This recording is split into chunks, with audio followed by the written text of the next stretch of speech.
ಮಾಧ್ಯಮದ ಸ್ನೇಹಿತರೆ, ಇವತ್ತು ತಮ್ಮೆಲ್ಲರಿಗೂ ಕೂಡ ನಮಸ್ಕಾರ ರೀ. ಇವತ್ತೆಲ್ಲ ಕೂಡ ತಮ್ಮೆಲ್ಲರಿಗೂ ಕೂಡ ಆಂಜನೇಯ ಸ್ವಾಮಿಯವರ ಇವತ್ತು ಜಯಂತ್ಯೋತ್ಸವ ನಡೀತಾ ಇದೆ. ಹಂಗಾಗಿ ತಮ್ಮೆಲ್ಲರೂ ಕೂಡ ಹನುಮನ ಜಯಂತ್ಯೋತ್ಸವದ ಶುಭಾಶಯಗಳನ್ನು ಕೋರೋದ್ರ ಜೊತೆಲಿ ಇವತ್ತು ಈ ಗ್ರಾಮದಲ್ಲಿ ಸಾಕಷ್ಟು ಜನರು ಶ್ರೀನಿವಾಸ ದಾಸಗಿರಪ್ಪರ ಗೆಲ್ಲಿಸ್ಬೇಕಂತೇಳಿ ಇಲ್ಲಿ ಬಂದು ನಿಲ್ಲಿಸಿದ್ರಿ. ಇವತ್ತು ಇಲ್ಲಿ ಹನುಮನ ಜಯಂತಿ ನಡೀತಾ ಇದೆ. ನಡೆಯಂತ ಟೈಮಲ್ಲಿ ಇವತ್ತು ಯಾರನ್ನ ಗೆಲ್ಲಿಸ್ಬೇಕು ಅಂದ್ರಿಗಿನ ಅದಿಡಿಯಲ್ಲಿ ನಿಂತಂತ ನಮ್ಮ ದಾಸಗೆರೆ ಹನುಮಂತಪ್ಪವ್ರನ್ನ ದಾಸಗೆರೆ ಶ್ರೀನಿವಾಸವ್ರನ್ನ ಗೆಲ್ಲಿಸ್ಬೇಕೆಂದೇಳಿ ತಮ್ಮೆಲ್ಲರ ಕೈ ಮುಗಿದು ನಾನು ವಿನಂತಿ ಮಾಡ್ಕೊಂತೀನಿ. ಯಾಕಂದ್ರೆ ಇವತ್ತು ಇಲ್ಲಿ ಅದಡಿ ಬಂದಂತ ಟೈಮಲ್ಲಿ ಇವತ್ತು ರಥ ಬಂದು ನಿಂತಿದೆ. ರಥ ಬಂದು ನಿಂತಿದೆ ಅಂದ್ರಿಗಿನ ಅದು ಗೆಲುವು ನಿಶ್ಚಿತ ಅಂತೇಳಿ ತಾವೆಲ್ಲರೂ, ಯಾಕಂದ್ರೆ ಇದನ್ನ ಶುಭನ ಸಂಕೇತ, ಇವತ್ತು ಶುಭ ಸಂಕೇತ. ಇಂಥ ಸಂದರ್ಭದಲ್ಲಿ ನಾನು ವಿನಂತಿ ಮಾಡ್ಕೊಳ್ಳೋದಿಷ್ಟೇ, ಇವತ್ತು ಅನೇಕ ಕಡೆ ಹೋಗ್ತಾ ಇದೀವಿ, ಎಲ್ಲಾ ವಿಚಾರಗಳನ್ನು ಕೂಡ ಜನರಿಗೆ ತಿಳಿಸಂತ ಕೆಲಸ ಮಾಡ್ತಾ ಇದೀವಿ. ಯಾಕಂದ್ರೆ ಈ ಯುದ್ಧ ನಡೀತಾ ಇದ್ರಿಗಿನ ಕೇವಲ ಭಾರತೀಯ ಜನತಾ ಪಾರ್ಟಿ ಮತ್ತು ಕಾಂಗ್ರೆಸ್ ಮಧ್ಯೆ ಯುದ್ಧ ಅಲ್ಲ, ಇದು ರಾವಣ ಮತ್ತು ರಾಮನ ಮಧ್ಯೆ ನಡೀತಿರುವಂತಹ ಯುದ್ಧದಲ್ಲಿ ಗೆಲ್ಲಲೇಬೇಕಾಗಿದೆ. ಧರ್ಮದ ಮಧ್ಯೆ ನಡೆಯುವಂತ ಯುದ್ಧದಲ್ಲಿ ಧರ್ಮ ಗೆಲ್ಲಲೇಬೇಕಾಗಿದೆ. ಇವತ್ತಿನ ಈ ಸಂದರ್ಭದಲ್ಲಿ ಸನ್ಮಾನ್ಯ ಈ ರಾಜ್ಯದ ಮುಖ್ಯಮಂತ್ರಿಗಳು ಹೇಳ್ತಾ ಇದ್ರು, ಭಾರತೀಯ ಜನತಾ ಪಾರ್ಟಿ ಗೆದ್ರೆ ಗ್ಯಾರಂಟಿಗಳನ್ನು ನಿಲ್ಲಿಸ್ತಾರನ್ನಂತ ಮಾತನ್ನು ಹೇಳ್ತಾ ಇದ್ರು. ಇವತ್ತು ತಾವೆಲ್ಲರೂ ಕೂಡ ನೋಡಿರ್ಬೋದು, ಇವತ್ತು ಈ ರಾಜ್ಯದಲ್ಲಿ ಕಾಂಗ್ರೆಸ್ಸಿನ ಸರ್ಕಾರ ಇದೆ, ಇವತ್ತು ಬಿಜೆಪಿ ಸರ್ಕಾರ ಇಲ್ಲ ಇವತ್ತು.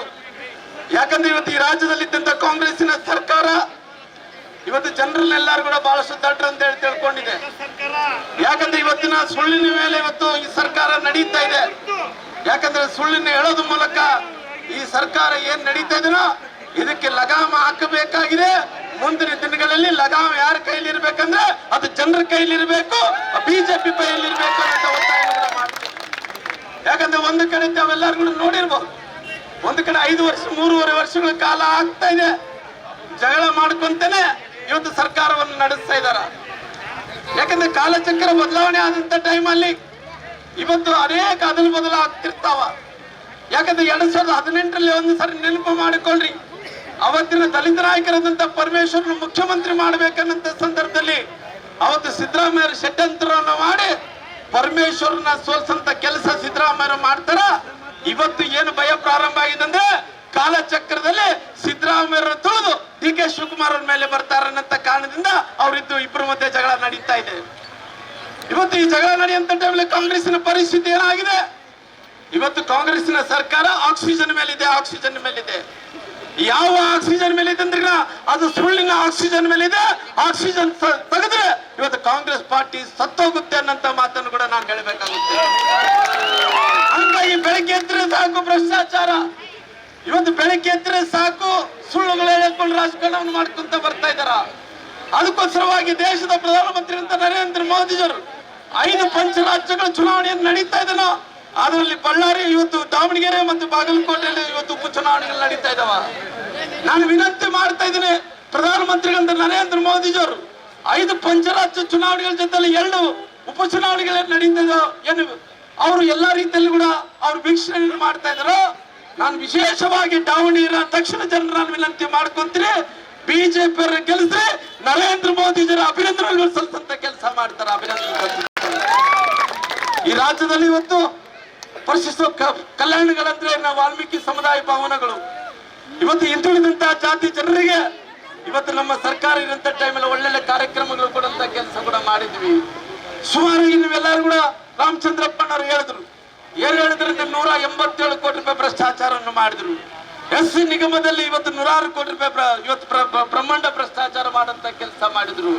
ಬಡವರಿಗೆ ಒಂದು ಮನೆ ಕೊಡಕ್ಕಾಗ್ಲಿಲ್ಲ ಸರ್ಕಾರದ ಕೈಯಲ್ಲಿ, ಯಾವುದೇ ಅಭಿವೃದ್ಧಿ ಕೆಲಸಗಳು ಮಾಡ್ಲಿಕ್ಕಾಗ್ಲಿಲ್ಲ 3.5 ವರ್ಷಗಳ ಕಾಲ. ಇವತ್ತು ತಾವೆಲ್ಲರೂ ಕೂಡ ತೀರ್ಪು ಕೊಡಬೇಕು. ಸೀನಪ್ಪ ದಾಸಗೆರೆ ಗುರುತಾದಂತ ಕಮಲಕ್ಕೆ ತಮ್ಮ ಅಮೂಲ್ಯವಾದಂತ ಮತವನ್ನು ಹಾಕಿ ಇವತ್ತು ವಿಧಾನಸಭೆಗೆ ಕಳಿಸಿಕೊಡಬೇಕು ಅನ್ನೋ ಒತ್ತಾಯವನ್ನು ಕೂಡ ನಾನು ಮಾಡ್ತಾ ಇದ್ದೀನಿ. ಅದಕ್ಕೋಸ್ಕರವಾಗಿ ಸ್ನೇಹಿತರೆ, ಇವತ್ತು ಅವ್ರು ಕಾಂಗ್ರೆಸ್ ಅವರಿಗೆ ಭಯ ಪ್ರಾರಂಭ ಆಗಿದೆ. ಇವತ್ತು ದಾವಣಗೆರೆ ದಕ್ಷಿಣ ಕಡೆ ನೋಡ್ತಾ ಇದ್ರಿ ಬಹಳಷ್ಟು ಮಂದಿ ಇದ್ದಂತ ಟೈಮಲ್ಲಿ ಆಕಾಂಕ್ಷಿಗಳಿದ್ರು. ಶ್ರೀನಿವಾಸ ದಾಸ್ಕೇರಪ್ಪರ್ ಕೊಟ್ಟ ನಂತರ ಎಲ್ಲರೂ ಒಂದಾಗಿ ಈ ಶ್ರೀನಿವಾಸ ದಾಸ್ಕೇರಪ್ಪರ್ ಗೆಲುವು ಭಾರತೀಯ ಜನತಾ ಪಾರ್ಟಿ ಗೆಲುವು ನಮ್ಮೆಲ್ಲರ ಕೂಡ ಆಗಿದೆ ಕಷ್ಟವನ್ನು ಪಡುವಂತ ಕೆಲಸ ಮಾಡ್ತಾ ಇದ್ದಾರ. ಅದಕ್ಕೋಸ್ಕರವಾಗಿ ನಾನು ವಿನಂತಿ ಮಾಡ್ತಾ ಇದ್ದೀನಿ, ವಾತಾವರಣ ಚೆನ್ನಾಗಿದೆ. ಹೆಂಗಿದೆ ಅಂದ್ರೆ ಈಗಿನ ದಾವಣಗೆರೆ ದಕ್ಷಿಣದಲ್ಲಿ ಇವತ್ತು ನೋಡುವಂತ ಟೈಮಲ್ಲಿ ಎಲ್ಲ ಹಿಂದುಳಿದಂತ ಸಮುದಾಯಗಳು, ಮುಂದುವರೆದಂತ ಸಮುದಾಯಗಳು, ಯಾವ ಎಲ್ಲ ಬಡವರು, ಎಲ್ಲ ವರ್ಗದ ರೈತರು, ಕಾರ್ಮಿಕರು, ಮಹಿಳೆಯರು ಎಲ್ಲರೂ ಕೂಡ ಒಂದಾಗಿ ಈ ಸಾರಿ ಭಾರತೀಯ ಜನತಾ ಪಾರ್ಟಿ ಗೆಲ್ಲಿಸಬೇಕೆಂದೇಳಿ ಕಂಕಣ ಬದ್ಧರಾಗಿದ್ದಾರ. ಕಾಂಗ್ರೆಸ್ ಅವರು ಇವತ್ತು ಎದೆಗಳಲ್ಲಿ ಡವ ಪ್ರಾರಂಭ ಆಗ್ಬಿಟ್ಟಿದೆ. ಎಲ್ಲಿ ಸೋಲ್ತೀವಿ ಅಂದೇಳಿ ಲಾಸ್ಟ್ ಪ್ರಯೋಗ ಏನ್ ಮಾಡ್ತಾ ಇದ್ರ, ಹಣದಿಂದ ಗೆಲ್ಲಬೇಕಂತ ಪ್ರಯತ್ನವನ್ನು ಮಾಡ್ತಾ ಇದಾರ. ಒಂದೊಂದು ಬೂತಿನಲ್ಲಿ ಒಬ್ಬ ಮಂತ್ರಿ, ಇಬ್ರು ಮಂತ್ರಿಗಳು, 6-7 ಮಂದಿ ಶಾಸಕರು ಕುಂತಾರ.